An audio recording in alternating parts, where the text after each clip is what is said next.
ছাগল একটা সবচেয়ে তাচ্ছিল্যের প্রাণী। আমি বলি আওয়ামী লীগের পক্ষ থেকে আজকে এই ছাগলকে শুদ্ধাচার পুরস্কার দেওয়া উচিত, তাহলেই বোঝা যাবে বেনজির আর ছাগলের মধ্যে কতটুকু পার্থক্য আপনারা সেটা বিবেচনায় আনতে পারবেন। তো সুতরাং এই ছাগলের কাছ থেকে আপনাদের দলের শিক্ষা নেওয়া উচিত। আপনাদের একজন এমপি কলকাতার টয়লেটে টুকরা টুকরা হয়ে কিমা হয়ে যায়, আপনারা মুখ খোলেন না ওই দেশ সম্পর্কে। একবার কল্পনা করে দেখেন, পশ্চিমবঙ্গের বা ভারতের একজন এমপি যদি ঢাকায় এই অবস্থা হতো, আজকে কি তুল কামাল হতো। এক এমপিকে আপনারা আরেক এমপি দিয়ে হত্যা করেন, আপনারা বদির পরিবর্তে বদির স্ত্রীকে নমিনেশন দেন, আপনারা এক রঙ্গশালা বানিয়েছেন সংসদ, পবিত্র সংসদকে। কিন্তু আপনারা এত নির্লজ্জের মতো কথা বলেন, মিথ্যা কথা গুছিয়ে সুন্দর করে বলার জন্য আপনারা এত প্রতিপোষী যে সেটাও জনগণ বোঝে। কিছুক্ষণ পরে যখন যদি সুযোগ হয়, আমাদের দেশের মালিক দর্শক শ্রোতারা যদি কথা বলে, দেখবেন আপনাকে কি বলে বা কমেন্টে দেখতে পারেন। আজকাল আপনাদেরকে আমরা খুব একটা সুযোগ পাই না কথা বলার। আপনার দলের অনেকেই এখন আর কথা বলতে চায় না, কারণ আপনারাও বিব্রত, আপনাদের অবস্থা খুব ভালো নয়, আপনারাও কাতর। যদি আপনারা মানবিক হয়ে থাকেন, যদি আপনারা মানুষ হয়ে থাকেন, আপনারা যদি বলা হতো যে একটা দুইটা পুলিশ আর দুইটা মানুষ মারা গেছে, কয়েকদিন পরে হয়তো দুইটা আওয়ামী লীগ আর দুইটা মানুষ মারা গেছে, এখানে যেন আমরা চলে না যাই। আজকে এই বাংলাদেশকে সঠিক রাজনীতির পথে নিয়ে আসার জন্য আওয়ামী লীগের সুযোগ ছিল সবচেয়ে বেশি। বিগত 4টি টার্মে আপনারা ক্ষমতা ভুয়া এবং আমাদের এই প্রশাসনকে, আইন শৃঙ্খলা বাহিনীকে, আদালতকে, সকল প্রতিষ্ঠানকে দুদকের কথা বলেন। কি আশ্চর্য কথা যে আরো একটা দুদক এখন প্রয়োজন। আওয়ামী লীগের পেছনে হাজার হাজার সংগঠন দিলেও কোনো লাভ হবে না। অথচ কত মাঝে মাঝে আপনি কিছু সত্য কথাও বলেছেন। আমি দ্রুত কয়েকটি কথা বলে যাই। হাসনাত ভাই খুব সুন্দর করে বর্ণনা দিয়েছেন আমাদের দুর্নীতির বর্ণনা দিতে গেলে অনেকগুলো দরকার। উনি লক্ষ্য করেছেন, উনি বলেছেন যে ক্ষমতার দাপটেই এই ধরনের দুর্নীতি হচ্ছে। সাবেক প্রধানমন্ত্রীর 2 কোটি টাকা, আর আজকে আমরা কথা বলছি 200 কোটি টাকা।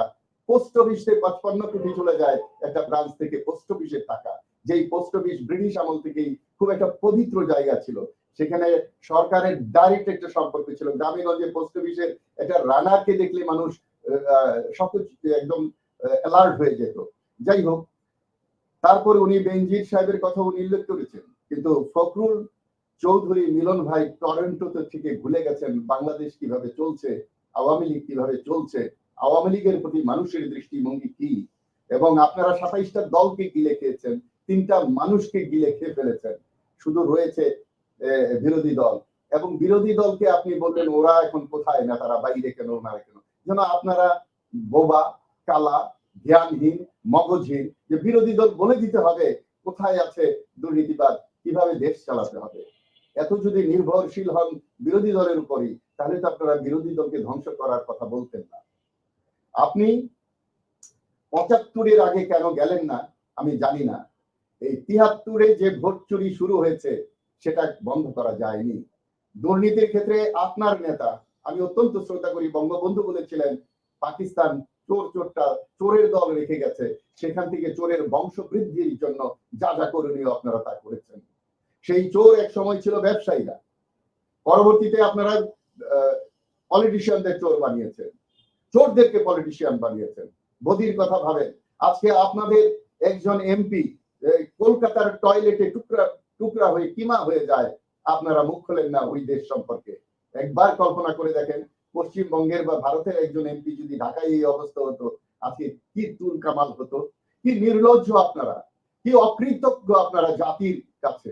তো সুতরাং আপনি স্বৈরাচার এরশাদের কথা বলেছেন, আপনি জিয়াউর রহমানকে ছাটো করে কথা বলেছেন, আপনারা তো হত্যার রাজনীতি নাকি করেন নাই।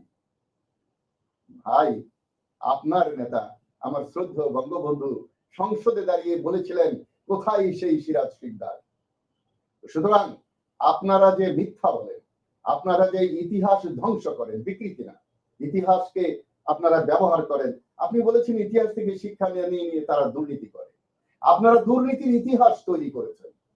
আপনি বলেছেন সরকারি কর্মকর্তারা এরূপ দুর্নীতি করতে পারে, এটা অবিশ্বাস্য, জনগণের কাছেও অবিশ্বাস্য। যারা জন্ম দিয়েছে, জন্মের নেতৃত্ব দিয়েছে যেই দল, সেই দল একটা দেশকে কিভাবে ধ্বংস করতে পারে। আপনি স্বৈরাচারদের কথা বলেন, আপনাদের মতো এত রাজনীতিকরণ এই স্বৈরাচাররা করেনি। সেই স্বৈরাচারদেরকে আপনারা বগল দাবা করে রেখেছিলেন, এরশাদকে সুজাতাকে এনেছেন, অনুনয় বিনয় করে ভোটে আনতে চেয়েছিলেন, তাদের সাপোর্টে সরকার গঠন করেছেন, তাদের ঘাড়েও দুর্নীতির মামলা ছিল। দুর্নীতি সরকারি কোনো দল করে নাই এমন দল বাংলাদেশে আসেনি, কিন্তু বাংলাদেশের একটা অংশ ছিল, আমি জামাত করি না, সেই জামাতের একটা ব্যক্তি, একটা মন্ত্রীর বিরুদ্ধে কোনো দুর্নীতির অভিযোগ নাই। আমি চাই না জামাত পূর্ণাঙ্গভাবে রাজনীতি করুক বাংলাদেশে, আমি তো চাই না, কিন্তু জামাতের মধ্যে দুর্নীতিবাজ নাই, এই সত্যটা আমি প্রকাশ করতে চাই। আপনি আরো বলেছেন চেইন অফ কমান্ড ব্যর্থ হচ্ছে, তাহলে আপনারা হ্যান্ডস আপ করে ক্ষমতা ছেড়ে দেন। এত নির্লজ্জের মতো ক্ষমতাকে আঁকড়ে ধরে রাখার কি দরকার, যেখানে আপনারা চেইন অফ কমান্ডই ধরে রাখতে পারেন না। আপনারা আজকে ছাগল কাণ্ড না হলে আমরা অনেক কিছুই জানতাম না। আপনি এক একজনকে শুদ্ধাচার পুরস্কার দিয়েছেন, আজকে যারা দুর্নীতিবাদ হিসাবে বেরিয়ে আসছে। আজকে তো বাংলাদেশকে, যে ছাগলকে ছাগল তাচ্ছিল্য করে, ছাগল একটা সবচেয়ে তাচ্ছিল্যের প্রাণী, আমি বলি আওয়ামী লীগের পক্ষ থেকে আজকে এই ছাগলকে শুদ্ধাচার পুরস্কার দেওয়া উচিত। তাহলেই বোঝা যাবে বেনজির আর ছাগলের মধ্যে কতটুকু পার্থক্য, আপনারা সেটা বিবেচনায় আনতে পারবেন। তো সুতরাং এই ছাগলের কাছ থেকে আপনাদের দলের শিক্ষা নেওয়া উচিত। একটা ছাগল পারে যা আপনারা তা পারলেন না। দেখুন, আপনি বলেছেন রক্ষক হলে যদি বক্ষক হয় বাংলাদেশে, এই একটা সঠিক কথা আপনি বলেছেন। আরেকটা সঠিক কথা বলেছেন, ঐতিহাসিক পরিবর্তন দরকার, রাজনৈতিক সিদ্ধান্ত দরকার। এই দুটি শব্দ, দুটি বাক্য আপনি সত্য বলেছেন, আর সকল কিছুই আপনি মিথ্যার আশ্রয় নিয়ে বলেছেন।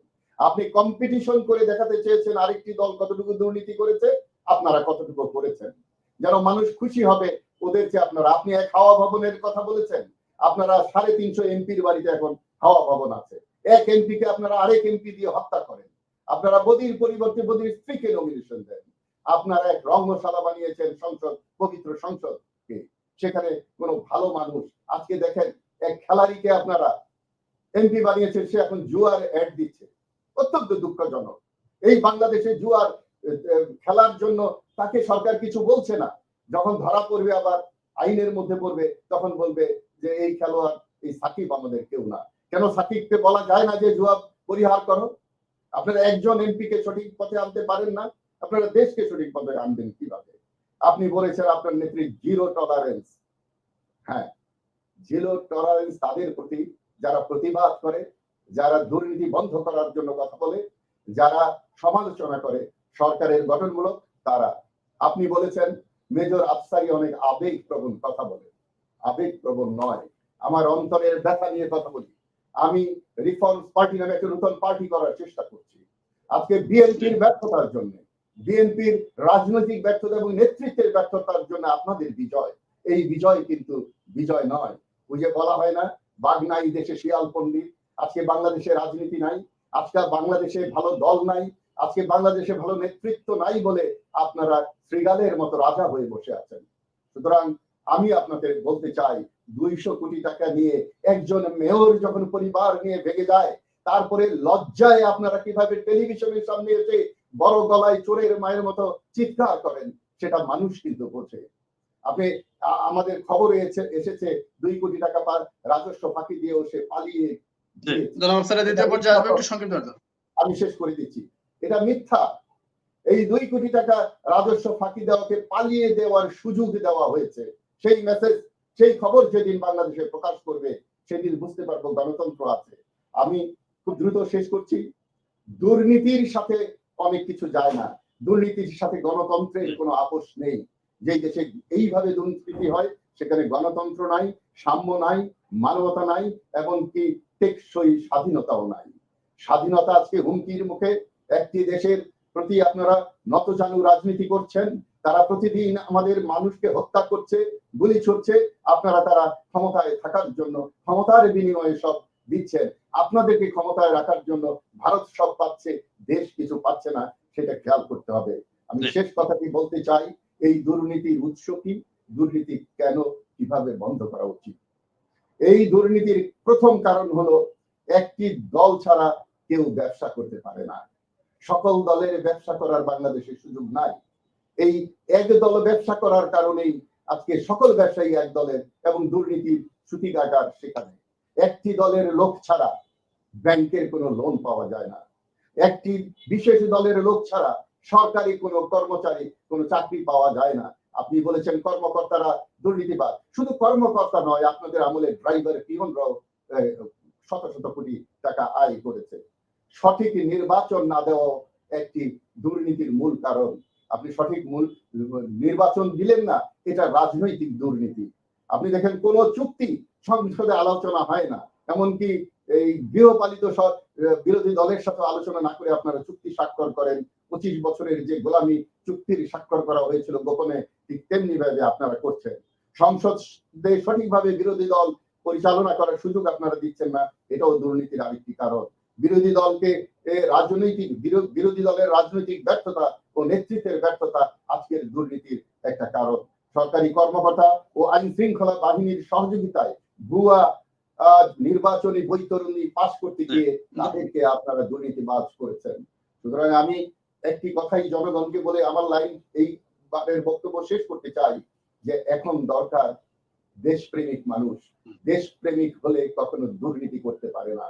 একটা পরিবারের কর্তা যদি দুর্নীতি না করে, একটা পরিবারের কর্তা যদি দূষিত না হয়, তাহলে সেই পরিবারের সদস্যরা অপরাধ করতে পারে না, আর করলেও তার বিচার হয়, তার নিয়ন্ত্রণ হয়। আজকে বাংলাদেশের অবস্থা তাই। অতএব ভালো নেতৃত্বের জন্য, ভালো একটা দল গঠনের জন্য নতুন চিন্তা আমাদের করতে হবে। আওয়ামী লীগ এবং বিএনপি এই দুর্নীতির কম্পিটিশনের রেশারেশি মানুষ শুনতে চায় না। মানুষ চায় নতুন করে রুয়ান্ডায় একটা দেশ গৃহযুদ্ধে ধ্বংস হয়ে গিয়েছিল, সেই দ্বিতীয় পর্যায়ে আসবে, একটু সংক্ষিপ্ত সময়টা মেইনটেইন করতে হবে। দ্বিতীয় পর্যায়ে আসছে রুয়ান্ডায় এখন বৈপ্লবিক পরিবর্তন হয়েছে, এই আফ্রিকার মহাদেশের মধ্যে একটা উন্নত দেশে পরিণত হয়েছে। শুধুমাত্র একটি কাজ তারা করেছে, যে এখন থেকে ইতিহাস নিয়ে কেউ ঘাটাঘাটি করতে পারবে না, শুধু ভবিষ্যৎ নিয়ে কথা বলতে হবে। আজকে বাংলাদেশে এরকম একটা নিয়ম হওয়া উচিত, অতীত নিয়ে ঘাটাঘাটি করা যাবে না, ভবিষ্যৎ নিয়ে চিন্তা করে ভবিষ্যৎ নিয়ে কথা বলতে হবে। তবেই এই দেশের মুক্তি, না হয় স্বাধিকার ধরে রাখাও হয়তো কঠিন হবে। স্বাধীনতা অর্জন যত না সহজ, স্বাধীনতা রক্ষা করা যে অনেক কঠিন, তার প্রমাণ হয়তো আমরা সামনে দেখবো।